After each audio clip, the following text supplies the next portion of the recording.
நான் தான் குடியாத்த குமார். ஒரு நிமிஷம் இந்த வீடியோவை தள்ளி விட்டுறாதீங்க. ரொம்ப ரொம்ப முக்கியமான பதிவு. வீடியோவில் காட்டப்படும் இந்த தம்பியோட பேர் வந்து பார்த்தீங்கன்னா தருண். அப்பா பேர் பார்த்தீங்கன்னா ரமேஷ், அம்மா பேர் வந்து சித்ரா. இவங்க வேலூர் சலவன்பேட்டையில் இருக்காங்க. இந்த தம்பி வந்து பார்த்தீங்கன்னா கடந்த ஒரு மாதத்துக்கு முன்னாடி வீட்டை விட்டு வெளியே போனவர். அதுக்கப்புறம் வீடவே திரும்பலை. வேலூர் காவல் நிலையத்தில் வந்து புகார் பண்ணியிருக்காங்க. அவங்களும் வந்து எஃப்ஐஆர் ஃபைட் பண்ணி தேடிட்டு இருக்காங்க.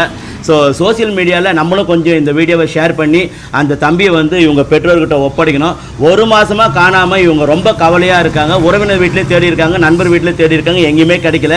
நீங்கள் ஷேர் பண்ணுறது மூலிமா அந்த தம்பியை, காணாமல் போன தம்பியை கண்டுபிடிச்சி பெற்றோர்கிட்ட ஒப்படைக்கணும். உங்கள் காலில் விழுந்து கேட்குறேன், ப்ளீஸ் இந்த வீடியோவை கொஞ்சம் ஷேர் பண்ணி கொஞ்சம் ஹெல்ப் பண்ணுங்கள். எங்கே பார்த்தாலும் என் பையனை கொஞ்சம் ஷேர் பண்ணுங்கள், இந்த நம்பருக்கு சொல்லுங்கள். ஒரு மாதம் இல்லாத கவலையாகுது, கொஞ்சம் ஹெல்ப் பண்ணுங்கள். ஸோ உங்கள் வீட்டு பிள்ளையாக நினச்சி இந்த வீடியோவை நிறைய பேருக்கு ஷேர் பண்ணுங்கள். அவங்க கிடைச்சிட்டாங்கன்னா இதே இடத்துல கொண்டு வந்து உங்ககிட்ட ஒப்படைக்கிறேன். ஸோ இந்த வீடியோவை மறக்காமல் எல்லா குரூப்புக்கும் ஷேர் பண்ணுங்கள். எப்பயும் போல வந்துட்டு உங்களை நம்பி இல்லை, கண்டிப்பாக வந்து நம்மளுடைய மக்கள் வந்து நிச்சயம் உதவி பண்ணுவாங்க. நிறைய பேருக்கு ஷேர் பண்ணி கிட்டத்தட்ட ஒரு நாளில் உங்கள் பையன் உங்கள் வீட்டுக்கு வந்து சேருவான். ஸோ கவலைப்படாமல் நீங்கள் போவாங்க. நிச்சயம் நீங்கள் ஷேர் பண்ணுங்கள்.